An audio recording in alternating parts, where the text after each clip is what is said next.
नमः श्रीवर्धमानाय निर्धूतकलिलात्मने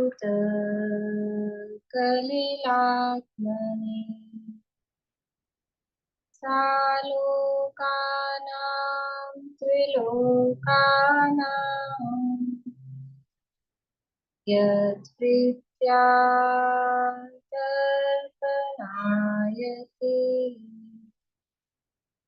यद्विद्यादर्पणायते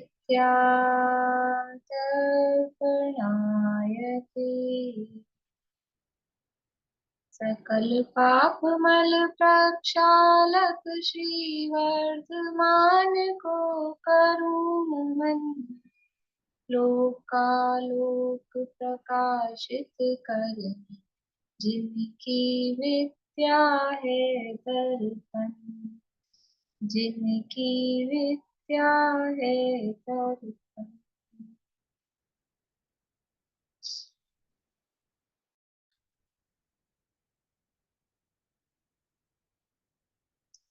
बोलिए, आप क्या सुनाएंगे? क्या सुनाऊं मैं? अलिंग ग्रहण सुना दूं कि और कुछ सुनाऊं? ठीक है, अलिंग ग्रहण के पोज। यायक आत्मा लिंग अर्थात इंद्रियों के द्वारा नहीं जानता, इसलिए अलिंग ग्रहण है। इस प्रकार आत्मा अतीन्द्रिय ज्ञान में है। फिर लिंग अर्थात इंद्रियों के द्वारा आत्मा को नहीं जाना जाता, इसलिए अलिंग ग्रहण है। इस प्रकार आत्मा इंद्रिय प्रत्यक्ष पूर्वक इंद्रिय प्रत्यक्ष का विषय नहीं है। जिस प्रकार धुएं से अग्नि का ज्ञान होता है, उसी प्रकार लिंग अर्थात इंद्रिय गम्य चिन्हों के द्वारा जिसका ग्रहण नहीं होता, वह अलिंग ग्रहण है। इस प्रकार आत्मा इंद्रिय प्रत्यक्ष पूर्वक अनुमान का विषय नहीं है। फिर लिंग अर्थात मात्र अनुमान के द्वारा ही जिसका ग्रहण नहीं होता है, वह अलिंग ग्रहण है। इस प्रकार आत्मा मात्र अनुमान के द्वारा ही ज्ञात करने योग्य नहीं है। अनुमान के अतिरिक्त अन्य प्रत्यक्षादि प्रमाणों द्वारा भी जाना जाता है। फिर आत्मा मात्र अनुमान के द्वारा ही पर पदार्थों का ग्रहण नहीं करता है, इसलिए अलिंग ग्रहण है। इस प्रकार आत्मा मात्र अनुमाता यानी अनुमान करने वाला ही नहीं है। आत्मा अनुमान के अतिरिक्त पर पदार्थों को प्रत्यक्ष आदि प्रमाणों द्वारा भी जानता है। फिर आत्मा लिंग से नहीं, स्वभाव से ही ग्रहण करता है, जानता है। इस प्रकार आत्मा प्रत्यक्ष ज्ञाता है। फिर जो उपयोग लक्षण लिंग द्वारा ज्ञेय पदार्थों का ग्रहण नहीं करता है, अर्थात ज्ञेय पदार्थों का अवलंबन नहीं लेता है, वह अलिंग ग्रहण है। इस प्रकार आत्मा के बाह्य पदार्थों के अवलंबन वाला ज्ञान नहीं है। जो उपयोग लक्षण लिंग को ग्रहण नहीं करता है, अर्थात उपयोग लक्षण लिंग को बाहर से नहीं लाता है, वह अलिंग ग्रहण है। इस प्रकार आत्मा बाहर से नहीं लाए जाने वाले ज्ञान वाला है। फिर जिसके उपयोग लक्षण लिंग का पर के द्वारा हरण नहीं हो सकता है, वह अलिंग ग्रहण है। इस प्रकार आत्मा के ज्ञान का पर के द्वारा हरण नहीं किया जा सकता है। जिस प्रकार सूर्य में मलिनता नहीं है, उसी प्रकार जिसके उपयोग लक्षण लिंग में मलिनता नहीं है, विकार नहीं है, वह अलिंग ग्रहण है। इस प्रकार आत्मा शुद्धोपयोग स्वभावी है। जिसके उपयोग लक्षण लिंग द्वारा पौद्गलिक कर्मों का ग्रहण नहीं होता है, वह अलिंग ग्रहण है। इस प्रकार आत्मा द्रव्य कर्म से असंयुक्त है। जिसे लिंग अर्थात इंद्रियों द्वारा ग्रहण अर्थात विषयों का उपभोग नहीं है, वह अलिंग ग्रहण है। इस प्रकार आत्मा विषयों का उपभोक्ता नहीं है। लिंग अर्थात मन अथवा इंद्रियादि लक्षणों द्वारा जिसका ग्रहण अर्थात जीवत्व को धारण किए रहना जिसके नहीं है, वह अलिंग ग्रहण है। इस प्रकार आत्मा रज और वीर्य के अनुसार होने वाला नहीं है। फिर लिंग अर्थात मैनाकार का जिसके ग्रहण नहीं है, वह अलिंग ग्रहण है।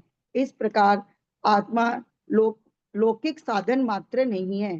फिर लिंग अर्थात अमैनाकार के द्वारा जिसका ग्रहण अर्थात लोक में व्यापकत्व नहीं है, वह आत्मा पाखंडियों के प्रसिद्ध साधन रूप आकार वाला लोक व्याप्ति वाला नहीं है। जो स्त्री पुरुष और नपुंसक लिंगों को ग्रहण नहीं करता है, वह अलिंग ग्रहण है। इस प्रकार आत्मा द्रव्य और भाव से स्त्री पुरुष और नपुंसक नहीं है। जिस आत्मा के लिंग अर्थात धर्म चिन्हों का ग्रहण नहीं है, वह अलिंग ग्रहण है। इस प्रकार आत्मा के बहिरंग यति लिंगों का अभाव है। लिंग अर्थात गुण, ग्रहण अर्थात अर्थाबोध जिसके नहीं है वह अलिंग ग्रहण है।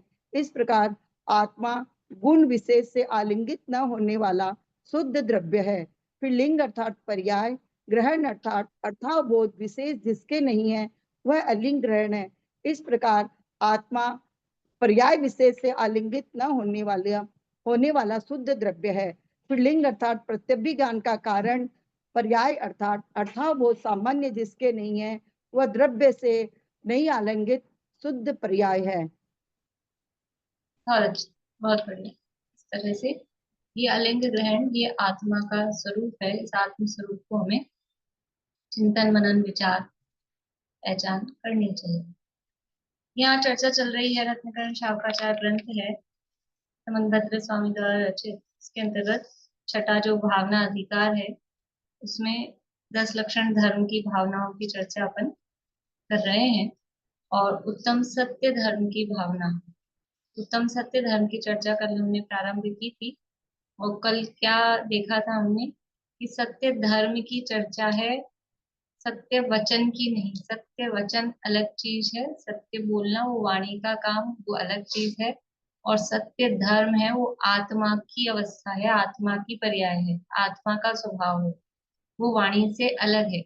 वाणी हो तो ही सत्य धर्म होगा, और वाणी नहीं हो तो सत्य धर्म नहीं हो सकता है, ऐसा नहीं है। वचन के बिना भी धर्म है है ही, उसके उससे अलग ही है, वचनों से अलग ही है। तो कल हमने उत्तम यानी सत्य धर्म और सत्य वचन में अंतर समझा था। और फिर सत्य वचन को सत्य धर्म के प्रकरण में जब कहा जाता है तो वो उपचार से, व्यवहार से, क्योंकि जो हम समझने समझाने वाले हैं वो वाणी के माध्यम से समझा रहे हैं, तो इसलिए वाणी भी ऐसी होनी चाहिए। तो सत्य को यानी वाणी के लेवल पर जो सत्य की चर्चा है तो वो 4 स्तरों पर हमने देखी थी। कौन कौन से 4 स्तर थे?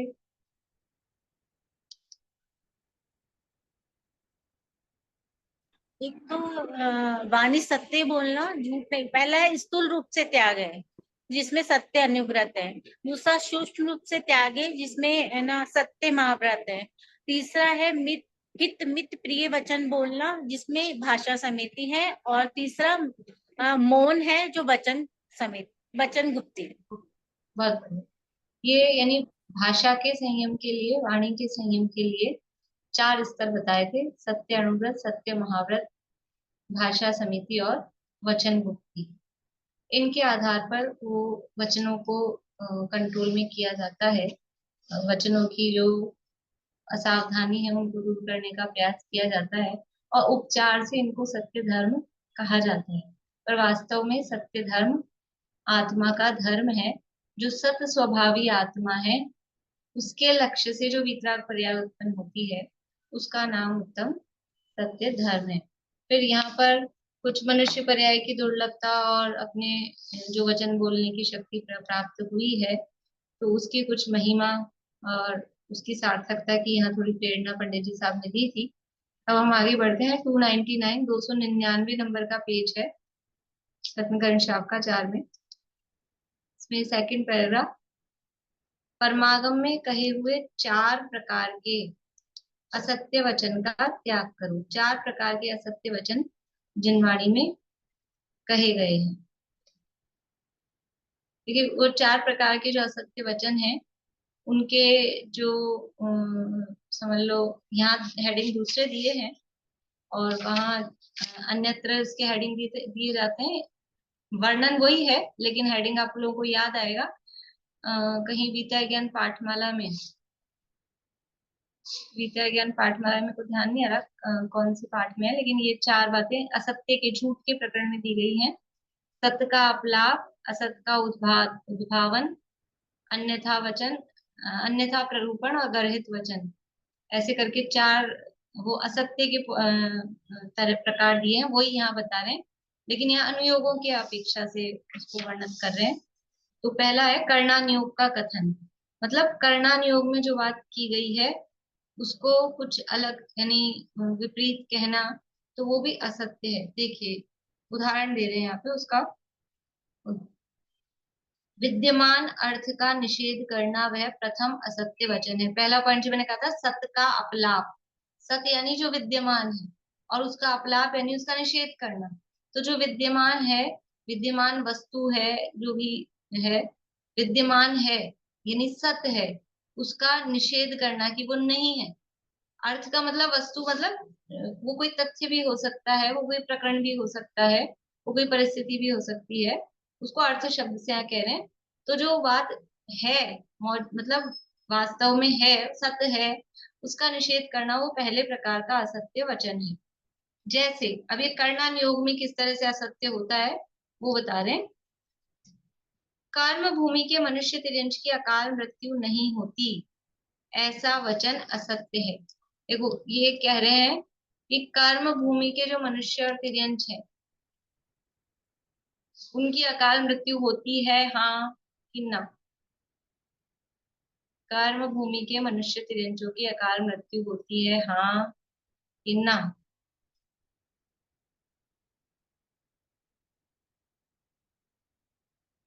दोनों तरह के जवाब आ रहे हैं आप लोगों के, और आप लोगों की अपेक्षाएं हैं, बात सही है।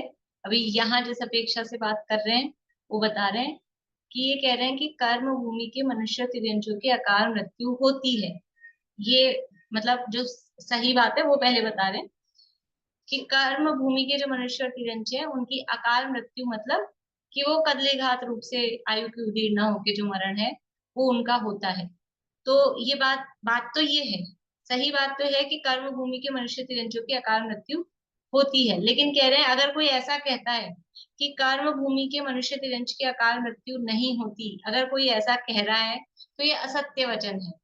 और ये कौन से अनुयोग के लिए असत्य वचन है? कि कर्णानुयोग संबंधी असत्य वचन है। और ये जो चार प्रकार बता रहे हैं उसमें कौन सा है? सत का अपलाप, कि ये बात फैक्ट है कि कर्म भूमि के मनुष्य तिर्यंशों की अकाल मृत्यु होती है, और फिर भी आप उसका निषेध कर रहे हो कि नहीं होती है, तो ये सत का अपलाप है, ऐसा वचन असत्य है। देव नारकी तथा भोग भूमि के मनुष्य और तिर्यंश का तो आयु कर्म की स्थिति पूर्ण हो जाने पर ही मरण होता है, बीच में आयु छेदी नहीं जा सकती है।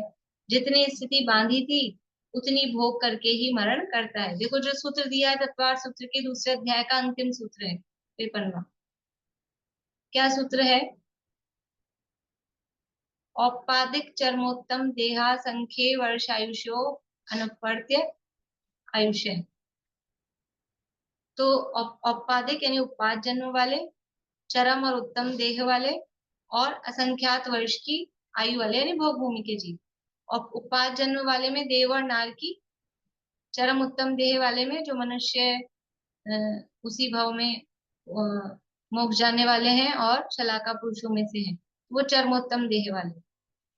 और फिर भोग भूमि के मनुष्य तिरंग, इनकी आयु अपवर्तन से रहित होती है। अपवर्तन मतलब इनकी आयु बीच में छिदती नहीं है, यानी उसकी आयु के उदीर्ण होके उनका मरण नहीं होता है।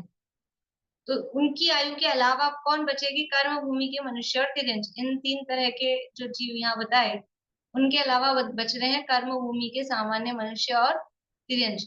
तो इसका मतलब यह है कि उनकी आयु इस तरह से कदलीघात होकर कहो, उदीर्ण होकर कहो, वो छिद जाती है, छेदी जा सकती है।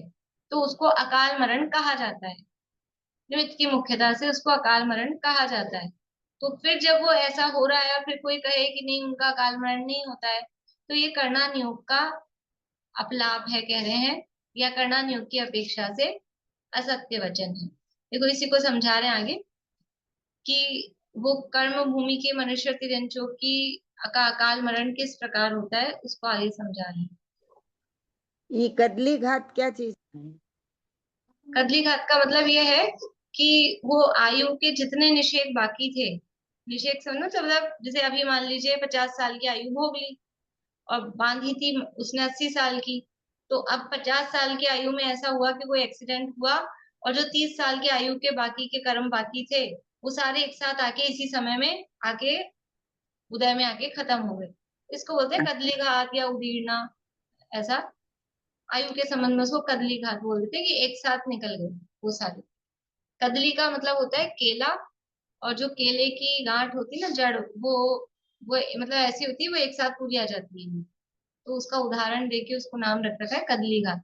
कि जैसे वो केले की जड़ एकदम से निकल के आती है पूरी, वैसे ही ये पूरे के पूरे कर्म एक साथ आ गए, कुछ भी नहीं बचे। तो कर्म भूमि के मनुष्य और तिर्यंचों में ये चीज संभव हो जाती है, ये बता रहे हैं आगे।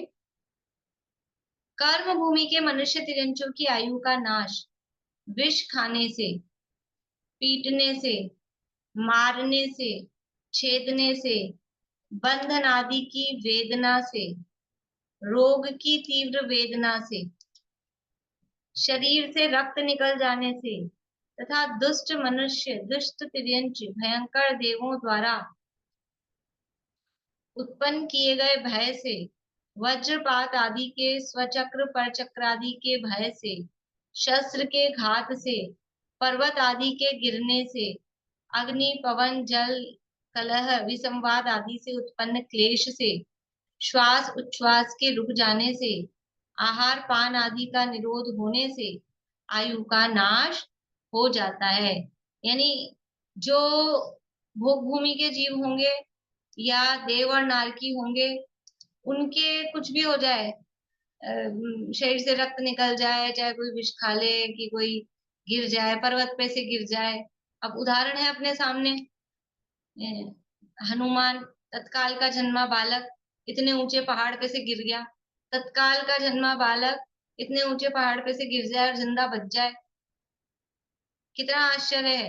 लेकिन क्योंकि वो चरमोत्तम देह वाले थे, कामदेव थे और उस भय से मोक्ष जाने वाले थे, तो उनकी आयु ऐसा नहीं हुआ कि ऊपर से गिर गए तो आयु पूरी हो गई। और अभी अपने बच्चा छोड़ो, बड़ा आदमी इतने ऊपर पहाड़ पे गिर जाए इतने ऊपर से, तो बचेगा क्या, मरण हो जाता है। तो ये सामान्य जो मनुष्य तिरंज है कर्म भूमि के, उनके इन सबके इन सारे कारण मिलने से, कोई मारा पीटा, जहर खा लिया, किसी ने, मतलब रोग की तीव्र वेदना से, वो वेदना इतनी तीव्र होती है सहन नहीं कर पाते हैं, मरण हो जाता है। बहुत ज्यादा ब्लड निकल जाए शरीर में से तो मरण हो जाता है। कोई उपसर्ग आदि उसके डर के कारण मर जाते हैं, भय से मर जाते हैं। तो ये आहार अपान आदि का निरोध होने से, खाना पीना नहीं मिल पाया, गला दबा दिया किसी ने, श्वास नहीं मिल पाई है, रुक गई है, तो इन सब कारणों से उनका आयु का नाश हो जाता है। आयु की लंबी यानी दीर्घ दिखने वाली स्थिति भी विष भक्षण, रक्तक्षय, भय, शस्त्रघात, संक्लेश, श्वासोच्छ्वास निरोध, अन्नपान अभाव आदि से तत्काल ही नाश को प्राप्त हो जाती है। अब यहाँ प्रश्न कर रहे हैं, हो सकता है आप लोगों को भी किसी को प्रश्न उठाओ कि कितने ही लोग कहते हैं आयु पूर्ण हुए बिना मरण नहीं होता, और आप कह रहे हो इनकी आयु ऐसे मरण हो जाता है। अभी आयु तो लंबी दिख रही थी, लेकिन कोई 20 साल का है, कोई 30 साल का है, कोई 85 साल का है, और ऐसा एक्सीडेंट हुआ, जहर खा लिया और मर गया, तो आयु पूरी हुए बिना तो मरण होता नहीं है, फिर कैसे हो गया। तो उत्तर दे रहे हैं, यदि बाह्य निमित्त से आयु नहीं छिदती है तो विष भक्षण से कौन पीछे हटता, विष खाने वाले को उखाली क्यों देते, शस्त्रघात करने वाले से डरकर क्यों भागते, सर्प सिंह व्याघ्र हाथी दुष्ट मनुष्य दुष्ट तिर्यंचों को दूर से ही क्यों छोड़ते, नदी समुद्र कुआं बावड़ी में अग्नि की ज्वाला में गिरने से कौन भय खाता, रोग का इलाज क्यों करते, अधिक कहने से क्या, यदि आयु घात होने का बहिरंग कारण मिल जाता है तो जिसकी आयु का घात होना ही है उसकी आयु का घात हो ही जाता है, यह निश्चय। देखो, अब प्रश्न क्या कह रहे हैं कि आयु पूरी हुए बिना मरण नहीं होता, और आप कह रहे हो कि किसी ने जहर खिला दिया, कि किसी ने पटक दिया, मार दिया, कुछ इस तरह का काम कर दिया, ब्लड निकल गया है तो मरण हो रहा है। तो ऐसे कैसे होगा, आयु पूरी हुए बिना तो मरण होगा नहीं। हमको ये दृढ़ विश्वास है आयु पूरी हुए बिना मरण होगा नहीं, तो रेल के नीचे सामने आ जाओ पटरी पे, आयु पूरी हुए बिना तो मरण होगा नहीं। ये ऐसा नहीं है। अगर आयु पूरी हुए बिना भी मरण होता है, ये यहाँ बात बता रहे हैं, पूरी हुए बिना मतलब उसका अर्थ तो अभी मैं और बताऊंगी, भी बताया था। लेकिन अगर इन कारणों से मरण नहीं होता हो तो फिर कोई भी, फिर ये अपन क्यों लगाते हैं, ट्रेन आने वाली होती है ना, तो वो सड़क पे बंद कर देते हैं, गेट लगा देते हैं, क्यों, फिर तो खुला छोड़ दो, या आयु और पूरी होने के बिना तो किसी का मरण होगा नहीं, क्यों यहाँ रेड लाइट्स वगैरह लगाते हैं, क्यों ट्रैफिक को रोकते हैं, इधर से ये निकलो निकलो, सब आगे पीछे आमने सामने कोई भी हो जाओ, आयु पूरी हुए बिना तो मरण होगा नहीं। और फिर शेर के आगे आ जाओ, पागल हाथी के आगे आ जाओ, कुत्ता बंदर, जरा जरा से चूहा कॉकरोच मच्छर, इनसे तो डरते हैं। और कह रहे आयु पूरी हुए बिना मरण होता नहीं है। कि आयु पूरे हुए बिना मरण नहीं होता, ये बात सही है, लेकिन इस तरह से भी मरण होता है कि वो आयु, यद्यपि देखो अब ये कथन की अपेक्षाएं हैं, ये बात सच है आयु पूरी हुए बिना मरण नहीं होता, और यहाँ कह रहे हैं आयु पूरी हुए बिना भी मरण हो रहा है। कैसे?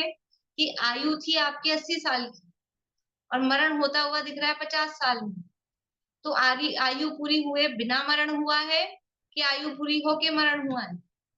तो 50 साल में मरण हुआ है, तो हमको भी 50 साल दिख रहा है ना, 30 साल बाकी दिख रहे हैं, तो कहेंगे आयु पूरी हुए बिना मरण हुआ है, ये चीज मुख्य हो रही है। लेकिन हुआ क्या है एक्चुअल में, कि वो 50वें साल में ही वो जो 30 साल की आयु के निषेक थे, वो सारे निषेक उदय में आके खत्म हुए हैं। तो वो उदय में तो आए हैं, इसलिए आयु पूरी हुए बिना तो मरण नहीं हुआ है, ये बात 100% सही है कि वो 30 साल के निषेक थे, वो अभी आ गए। लेकिन उसने आयु तो 80 साल की नहीं भोगी ना। 80 साल यहाँ मनुष्य स्थिति में उसको रहना था, वो रहा कितना? 50 ही साल रहा, 50 साल ही रहा ना। तो इसलिए कह रहे हैं उसका आयु पूरी हुए बिना मरण हो गया, उसका अकाल में मरण हो गया। अकाल मरण कहने की अपेक्षा ये भी है कि एक तो हम एक्सपेक्ट क्या करते हैं, नॉर्मली हम एक्सपेक्ट करते हैं कोई आदमी 80-90 साल तो जिए ही जिए, इतना 60-65 में भी हो जाता है तो हम आकस्मिक अकाल मरण ऐसा कह देते हैं, जल्दी मर गए। तो किसी का 20-30-40 साल में मरण हो जाए तो कहते हैं अकाल मरण हो गया। और फिर उसमें भी बाहरी कोई इस तरह के निमित्त मिलते हैं, एक्सीडेंट हो, विष भक्षण हो, अति भयंकर कोई रोग हो गया हो, अचानक से असाध्य रोग हो गया है, ट्रेन के नीचे आ गया है, इस तरह की कोई ऊपर से गिर गया है, आत्महत्या करी है, फांसी लगा ली है, तो ये श्वासोच्छ्वास अवरुद्ध हो गया है, तो इस तरह के कोई जो भी काम होते हैं, तो नॉर्मली से ऐसा नहीं दिख रहा था कि कोई मरण का टाइम आ गया है नॉर्मल स्थिति में। ये जो ऊपरी कोई बाहरी, ये इसलिए ना बाह्य निमित्त की मुख्यता से बाहरी कोई इस तरह के संयोग बने हैं, तो इसलिए उसको अकाल मरण कहा जाता है। तो ये सारी परिस्थितियां बनने पर ये जो 30 साल के आयु के बाकी के निषेक बचे थे, वो एक साथ उदय में आके भी किसके नष्ट होंगे? देव नारकियों के नहीं होंगे। नारकी के तो रोज ही यही काम हो रहा है, हर समय यही हो रहा है, कोई भी आके तलवार से मार रहा कर रहा है, तो वो तो उसकी अगर आयु खत्म होती हो पहली बार में मर जाए, लेकिन नहीं होती है ना। उनको कितना ही कोई मारे, शस्त्र घात करे, तेल में पटक दे, कढ़ाई में पटक दे, कोल्हू में पेल दे, तो भी उनकी आयु के निषेक इस तरह से पूरे नहीं होते। देवों के भी नहीं होते, भोग भूमिया जीवों के भी ऐसी परिस्थितियां नहीं होती, पर कर्म भूमि के जो मनुष्य और तिर्यंच हैं, उनके साथ ये पॉसिबिलिटी होती है। तो ये जो कोई कह रहा है कि आयु पूरी हुए बिना मरण नहीं होता, तो कह रहे हैं अगर नहीं होता होता आयु पूरी हुए बिना मरण, तो फिर क्यों हम भागते, क्यों हम जहर खाने से बचते, क्यों ट्रेन आ रही होती है तो हम डरते हैं, क्यों कोई शेर आदि आ जाए, पागल हाथी आ जाए, तो क्यों हम उससे दूर होते हैं, रोग का इलाज क्यों करते हैं? रोग हो जाए, असाध्य रोग, असाध्य क्या, थोड़ा बहुत भी ऐसा रोग हो जाए ना, तो फिर क्यों हम इलाज करने जाते हैं? आयु आयु पूरी हुए बिना तो मरण होगा नहीं, आज से इलाज कराना बंद। बताओ कौन तैयार है? कौन तैयार है? आयु आयु पूरी हुए बिना तो मरेंगे नहीं, तो इलाज कराना बंद कर देंगे। कितने डरते हैं मरण नहीं हो जाए, असमय में मरण नहीं हो जाए, ऐसा। इसलिए ये सब कर रहे हैं, इसका मतलब ही है कि आयु पूरी हुए बिना भी मरण होता है। यदि आयु घात होने का बहिरंग कारण मिल जाता है, तो जिसकी आयु का घात होना ही है उसकी आयु का घात हो ही जाता है। अगर बाहरी कारण मिल जाए और फिर उसमें भी जिसकी आयु का घात होना है इस तरह से, उसकी आयु का घात हो जाता है। कभी कभी ऐसा भी होता है, किसी ने जहर खा लिया कि ऊपर से 2 मंजिल से कूद गए मरने के लिए, पहाड़ पे से कूद गए मरने के लिए, लेकिन फिर भी उसकी आयु का घात नहीं होना हो, बच जाता है, नहीं मरता है, जहर खाने के बाद भी नहीं मरता है, फांसी का फंदा लगाने के बाद भी नहीं मरता है, असाध्य रोग हो जाता है तो भी आराम से चलता रहता है जीवन जिस भी तरह से। लेकिन जिसकी आयु का घात होना होता है उसकी आयु का घात हो जाता है। देखिए आगे, अगले पेज पे, आयु कर्म के समान ही अन्य कर्म भी बहिरंग कारण मिलने पर उदय में आ ही जाते हैं। सभी जीवों के पाप कर्म पुण्य कर्म सत्ता में विद्यमान है। बाह्य द्रव्य क्षेत्र काल भावादि परिपूर्ण सामग्री के मिलने पर अपना रस देते ही हैं। यदि बाह्य निमित्त नहीं मिलता है तो उदय में नहीं आते हैं, बिना रस दिए ही निर्जरित हो जाते हैं। देखो, ये तो आयु की बात की है, अन्य कर्मों का भी ऐसा है। सब कर्म सत्ता में विद्यमान है, सारे कर्म। 148 तो नहीं कहेंगे मिथ्यादृष्टि के तीर्थंकर प्रकृति और आहार अभी छोड़ दें तो बाकी की, और 3 आयु भी एक साथ नहीं है। किसी किसी भी जीव की आयु सत्ता में कितनी रह सकती है? अगली बांध लिए तो 2 आयु कर्म सत्ता में रह सकती है, और नहीं बांधिए तो एक जो चल रही है बस वो। तो आयु को छोड़ दो और तीर्थंकर प्रकृति और आहारक दिक को छोड़ दो, है ना। तो 2 आयु और 2 4 और 1 5 कर्म छोड़ दो। आहारक दिक भी हो सकती है, मिथ्यादृष्टि की भी हो सकती है, कभी पहले बांधी हो तो, लेकिन अभी अपन उसको छोड़ दो। तो 5 कर्मों को छोड़ के 148 में से 143 प्रकृतियां सारी हैं भरपूर सत्ता में, सब बंधी है खूब सारी।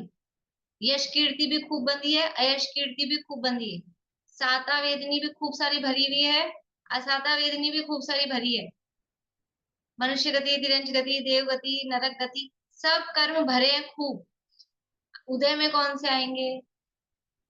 देखो अपने पास क्या होता है, अलमारी भरी है, बहुत अच्छे अच्छे कपड़े साड़ियां सब भरे हैं, है ना। अच्छे अच्छे गहने जेवर साड़ियां कपड़े सब रखे हैं, लेकिन फिर भी क्या करते हैं अपन? उदय में कौन से लाते हैं?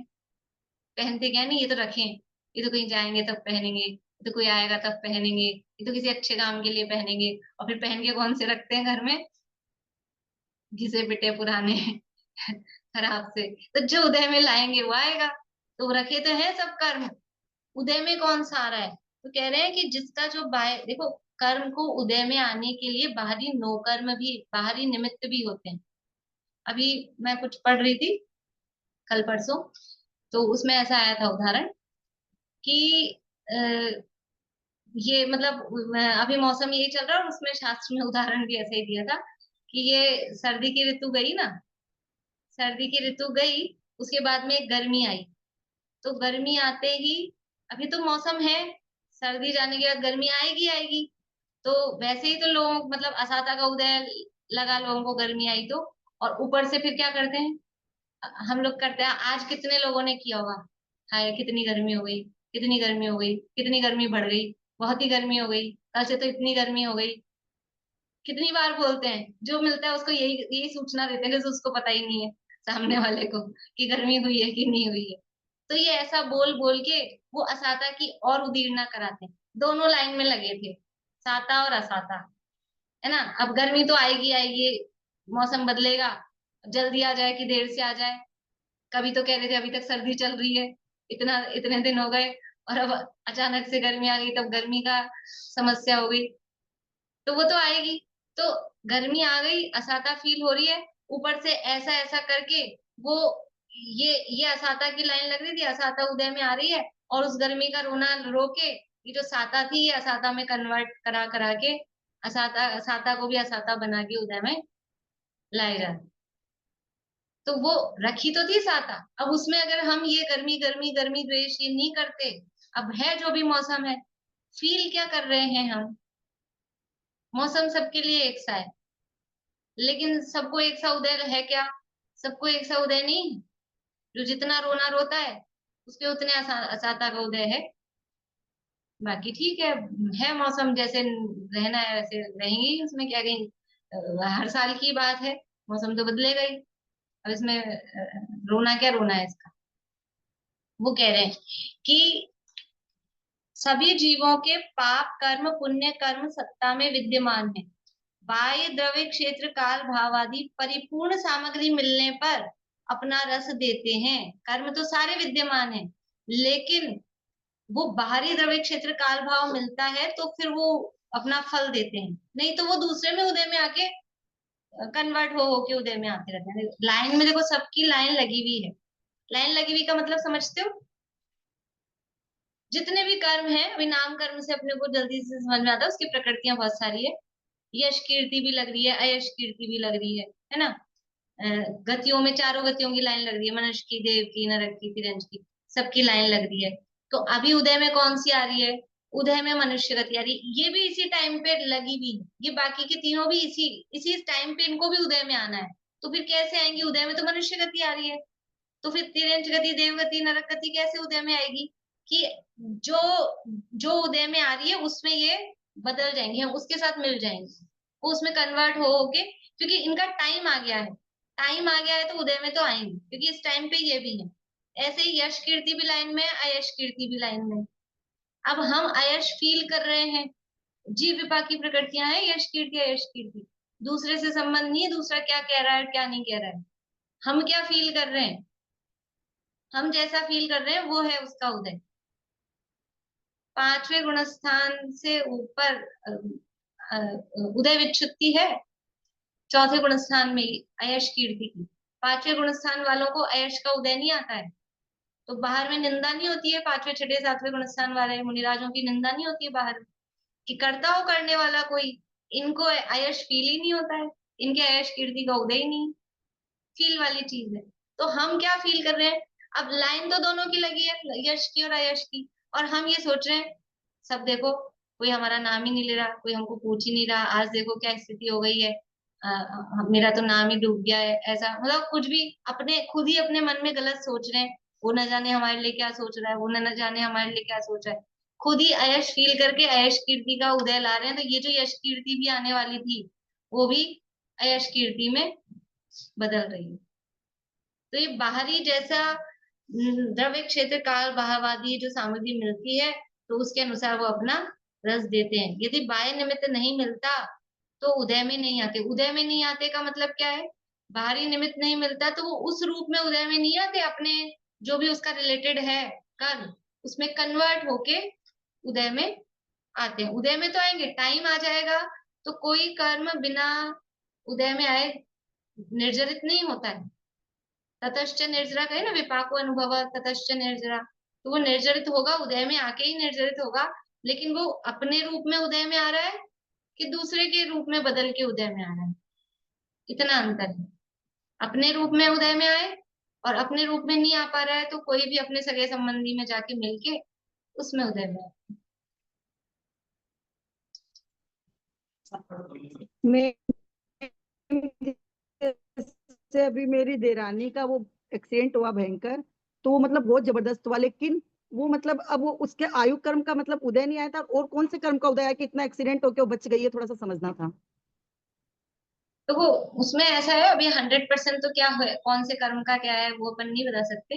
लेकिन ऐसा भी हो सकता है कि आयु कर्म में भी ऐसा होता है कि कुछ मतलब उदीर्णा उसमें भी होती है। तो कुछ जैसे जो ये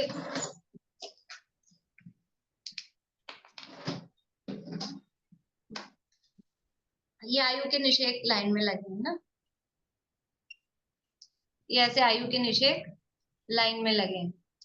अभी समझ लो इस समय है, ये समय पे उनकी अभी आयु है, तो ऐसा है। एक तो नहीं, समझ लीजिए ये इतनी आयु उन्होंने भोग ली, यहाँ तक की भोग ली, नीचे वाली भोग ली, इस समय पे वो है। तो एक तो ऐसा हो कि ये सारे के सारे निषेक आके, ये सारे के सारे यहाँ आके मिलके खत्म हो जाए, एक तो ये हो सकता है। तो ये तो होता है कर्म भूमि के मनुष्य तिरंजों के, इसको बोला हमने अकाल मरण या कदली घात, ये। और एक ये भी हो सकता है इसमें कि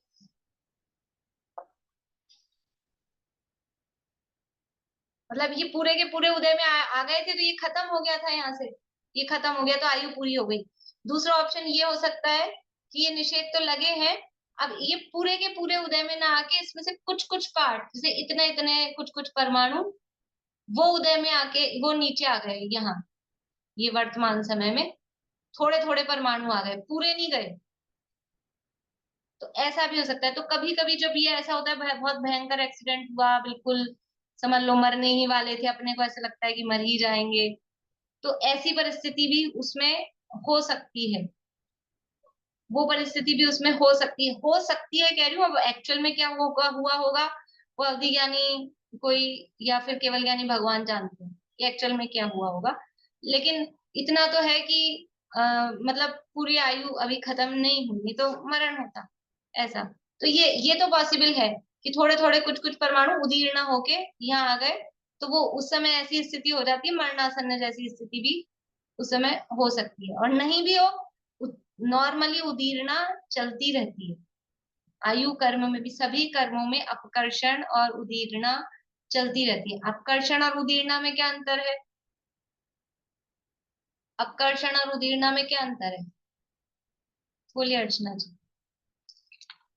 उदीर्णा में तो जो आगे के निषेक है वो एक संग आके खिर जाएंगे, और अपकर्षण में वो ये जो आपने बताया धीरे धीरे मतलब कम कम होके खिरते हैं। नहीं नहीं, दीपिका जी। उदीर्णा में तो निषेक एक साथ आते हैं, ज्यादा निषेक एक साथ मतलब आते हैं। नहीं, और उदीर्ण उसमें दूसरा आपने बोला सुमन जी, उदीर्ण और अपकर्षण में क्या अंतर है? उदीर्णा में पूरा का पूरा ग्रुप नीचे आकर खिर जाता है, और अपकर्षण में नहीं कुछ कुछ नहीं, समय से पहले कर्मों का उदय में आ जाना उदीर्णा में है, और अपकर्षण में कर्मों की स्थिति वगैरह का घट जाना है। ये परिभाषा में बिल्कुल सही बताया आपने। थोड़ा सा यहाँ बताइए, मतलब ये इन लोगों को समझ नहीं आई बात क्या है। बात बिल्कुल सही बताई आपने, जवाब सही है आपका। तो वो नहीं घटाते आएगा, कैसे घटा? चलिए ठीक है, चेतना। उदीर्णा में कर्मों के निषेक नीचे आकर पहले खिर जाते हैं, और अपकर्षण में अभी वो जो खिरने वाले थे वो अभी नहीं खिर कर बाद में खिरेंगे। बहुत उन्हें अच्छा, बहुत बढ़िया, बहुत मतलब तालियां बजाने जैसा है ये। आप लोग पकड़ नहीं पाए उस चीज को। आप अभी अभी वाली स्थिति से उदीर्णा अपकर्षण बता रहे हैं। ये उदीर्णा और अपकर्षण में क्या अंतर है? उदीर्णा का जो आंटी ने डेफिनेशन के रूप में बताया, समय से पहले उदय में आ जाना, मतलब उदयावली में ये जो वर्तमान में जो उदय आ रहा है ना, उदीर्णा का मतलब ये है कि ऊपर के निषेक आके वर्तमान में मिल जाएंगे, ये उदय में आ गए। और अपकर्षण में है ऊपर के निषेक आकर अपने से थोड़ा नीचे कहीं आए हैं, वर्तमान में नहीं आए। ये होता है अपकर्षण। उपरितन स्थिति में से निषेकों का उदयावली में आके मिल जाना, उदय में आ जाना, वो है उदीर्णा। और ऊपर के निषेकों का उदयावली में नहीं आकर बस अपनी स्थिति, जो इन्होंने कहा स्थिति कम हो जाना, अपकर्षण में स्थिति कम होती है। स्थिति कम होती है कि मतलब है नीचे के किसी निषेकों में आके मिले हैं, उदयावली में नहीं आए, मतलब उदय में नहीं आए, बाद में उदय में आएंगे। लेकिन खुद की जो स्थिति थी उससे तो नीचे आ गए, खुद जितने टाइम पे थे, जितने नंबर थे पे थे, उससे तो नीचे आ गए। ये है अपकर्षण। लेकिन अभी वर्तमान पे नहीं आए, और खुद की स्थिति से उतर के बिल्कुल वर्तमान में आ गए, घुस गए उसी में, उदय में आने में, उदय वाले के साथ। वो कहलाती है उदीर्ण।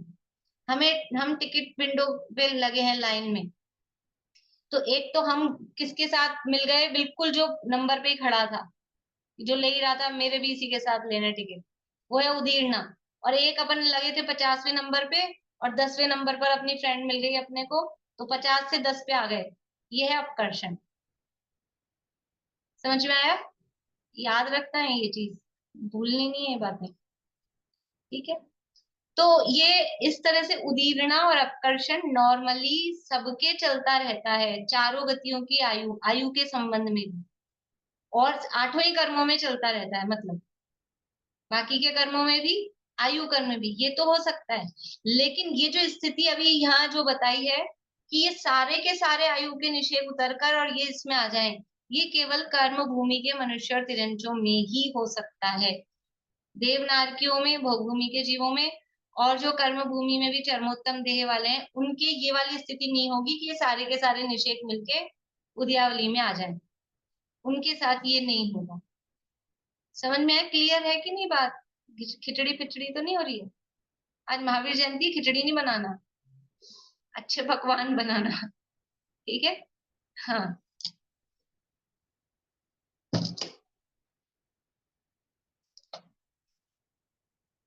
बोलिए रेणु जी, आपका नेटवर्क बहुत स्लो है। उत्तम देने वाले को तो हाँ, थोड़ी सी प्रॉब्लम है। चरमोत्तम देह वालों के अपकर्षण भी तो नहीं होगा ना मैम?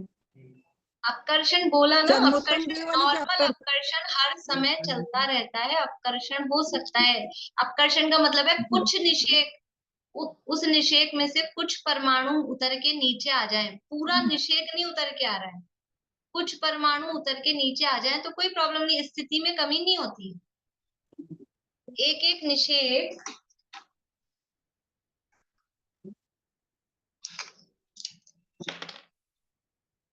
ये एक एक निषेक है ना, ये निषेक कह रहे हैं, एक एक निषेक में मान लो हजार हजार परमाणु है, हजार हजार परमाणु है, तो हजार में से 100 निकल के आ गए, तो भी इसका जो नंबर है, मान लो ये 50 नंबर पे है, ये 49 नंबर पे, ये 48 नंबर पे, तो भी 50 नंबर की जगह खाली थोड़ी ना होगी, 900 बचेंगे ना यहाँ पे। इसमें से निकल के 200 आ गए, तो यहाँ 800 बचेंगे ना, खाली नहीं हो रही है। और जो हम अभी यहाँ बात चल रही है कर्म भूमि के मनुष्य तिरंज के संबंध में, वहां पूरे के पूरे हजार का ग्रुप उतर के नीचे आ गया तो जगह खाली हो गई, ये पूरे के पूरे हजार का ग्रुप उतर के नीचे आ गया तो जगह खाली हो गई। वो उसको यहाँ उस तरह से उदीरना या वो आयु का घात, कदली घात, जो भी कहें, वो यहाँ कहा जा रहा है। इन दोनों की परिभाषा लिखवा दे या तो या भेज दीजिएगा। इसकी परिभाषा ये उदीरना और अपकर्षण की ये सब पहले कराई हुई है, अभी तो मैं अभी समय पे इतना हो रहा है, फिर लिखवाती हूँ या फिर आपको बता दूंगी जगह कहीं जहाँ से लिखी गई। बोलिए जितना। ये तो मनुष्य के भावों पर निर्भर करता है, पर मेरा तो फिक्स है ना कि इतना आयु लेकर आए हैं, तो उदीरना और अपकर्षण भी फिर फिक्स होगा कि ये इस समय होगा या नहीं होगा, क्योंकि आयु तो सबका फिक्स हो जाता है। नहीं, आयु तो फिक्स है, लेकिन कर्म देखो, अगर क्रमबद्ध की तरफ से देखेंगे, केवल यानी भगवान के ज्ञान की तरफ से देखेंगे, तो ऑल इज सेट, सब सेट है ना। अभी उस तरफ से नहीं देख के और वैसे हम देखें तो आयु तो 80 साल की थी, 80 साल की लाइन लगी है निषेकों की, और अब 50वें साल पे ही ये कुछ उतर के नीचे आए हैं सारे के सारे।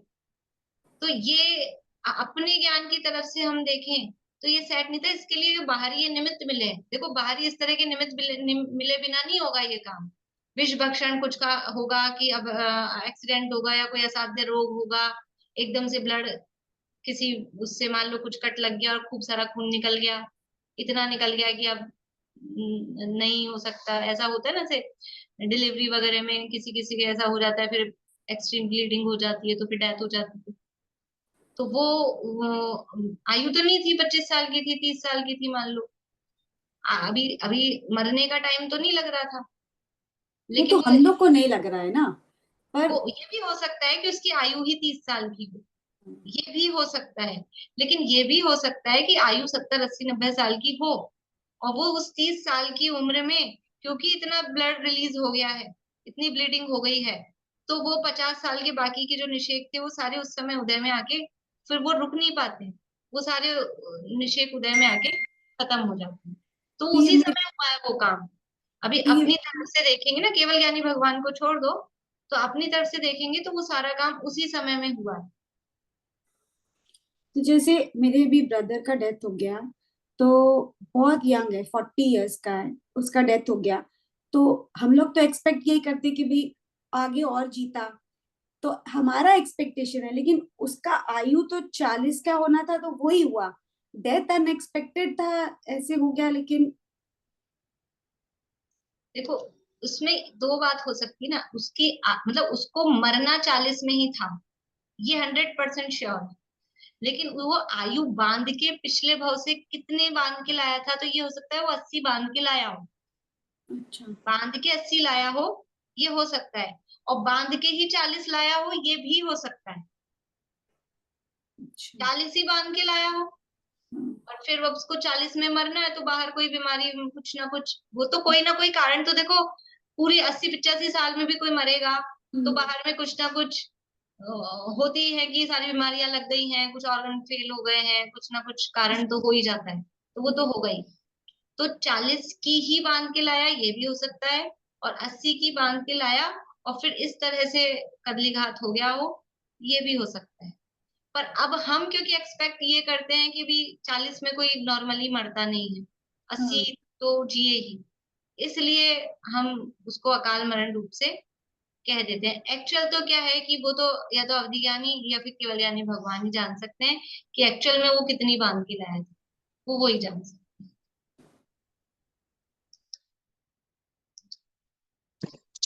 हैं। मैं बोल रही हूँ कि ना, मतलब जब फिर वो 80 साल की उम्र उसके बांध के क्यों लाता, जब उसकी मौत ही लिखी है कि वो 40 में ही मरेगा, इस तरह क्यों मरेगा बांध के अकाल। लाता है? ये तो उसने जब आयु बंधी, जब उसके परिणाम ये थे कि उसके 80 बंधी थी स्थिति, बाद में उसके घातायुष घातायुष हो नहीं गया इस बोलते हैं प्रकार से। उसको, घातायुष तो वो देवों में जाने वाले को बोलते हैं।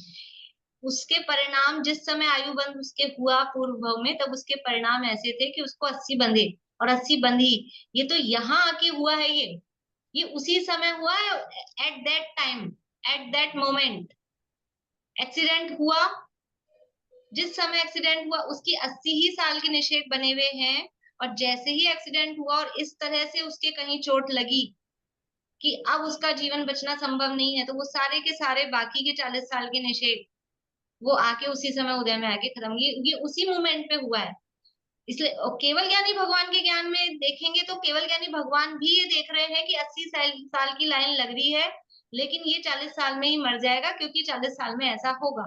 लेकिन ये 40 साल में ऐसा होगा, ये उसी समय हुआ है। केवल ज्ञान में तो सब झलक रहा है, तो वो इसीलिए मैं कह रही हूँ उसको अभी छोड़ो। लेकिन ये पहले से ऐसा नहीं था कि इसके 40 साल के बंधे हैं निषेक, निषेक 80 साल के बंधे हैं। 80 के क्यों बांध के लाया, 40 में मरना था?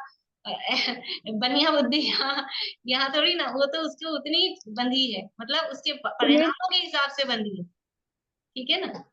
बोलिए कविता जी, 1 मिनट रुकिए, बात बोलिए कविता जी। मैम इसका मतलब तो ये हुआ, कर्म अपने ऊपर कुछ नहीं लेते, सब चीज जो करना है सब जीव को ही करना है, सब हाँ, तो कुछ जीव ही करेगा कि भाव कैसे बनाएगा सब कर्म कुछ। तो जीव के हिसाब से ही नाच रहे हैं, कर्म हमको नहीं नचाता है। हाँ, हम ही कर अपने परिणामों के हिसाब से कर्मों को ऊपर नीचे आगे पीछे करते हैं। ये बोलिए सुमन जी। मतलब इसका मतलब असमय अगर मृत्यु हो जाती है तो हम अपनी संतुष्टि के लिए ऐसा मान लें कि इतना ही आयु कर्म था, और अगर हम मान रहे हैं कि ज्यादा था तो वो उदीर्णा होकर खत्म हो गए। मतलब हम मान लें ऐसा, पता तो हाँ, चलता नहीं है कि कितनी बांध कर लाया, और ये तो केवल हाँ, ज्ञानी भगवान ही जानते हैं। और हम्म, दूसरी बात एक और पूछ रही थी, जो कर्षण बता रहे हैं आप, आयु कर्म में हर समय हो रहा है, तो उदीर्णा हुई तो मरण हो गया, अपकर्षण हुआ तो क्या स्थिति नहीं, होती है उदीर्णा होगी तो भी मरण हो ही जाएगा, ये नहीं कह रही हूँ। देखो, वो उदीर्णा के लिए इसलिए 2 टाइप बता रहे कि एक तो ऐसी उदीर्णा कि सारे के सारे निषेक उतर के नीचे आ हाँ गए, तब हाँ, मरण होगा।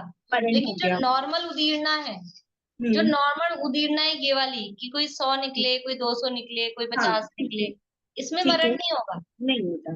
तो इसमें इस समय मरण नहीं। क्या परिणाम होते हैं, क्या रिजल्ट होता है उसमें भावों पर, जो अपकर्षण हो रहा है आयु ऐसा का? ऐसा कुछ नहीं है, वो मतलब पर्टिकुलर भाव नहीं बता सकते। कॉमन रूप से जीव के भावों का निमित्त पाके सारे ही कर्मों में ऐसे ऊपर नीचे कर्म उतरते चढ़ते रहते हैं, उत्कर्षण भी होते रहते साता हैं। साता असाता शरीर संबंधी ऐसा कुछ फील होता है? मरने वाले थे, बच गए, रोग हुआ, बच गए। वो कुछ ज्यादा जब इस तरह का हो तो ऐसा उसको कह सकते हैं कि मतलब वो उसमें आयु के अनुभाग के रूप में उसको कह सकते हैं। जैसे ज्यादा कोई समझ लो एकदम बीमार ऐसा रहा, वही हम्म, मरणासन रहा, तो वो अनुभाग उसके हीन रहे, हल्के हम्म, अनुभाग होते हैं, उस हम्म, रूप से कह सकते हैं। बाकी ऐसा पता नहीं लगा सकते, अपन कह भी नहीं सकते अब ज्यादा कोई बीमार चल रहा है तो इसकी उदीर्णा हो रही है, या ऐसा कोई जरूरी नहीं। तो ऐसा मतलब कुछ अपन निर्णय नहीं दे सकते। बहुत तरह की स्थितियां बनती हैं भाव में और कर्म में।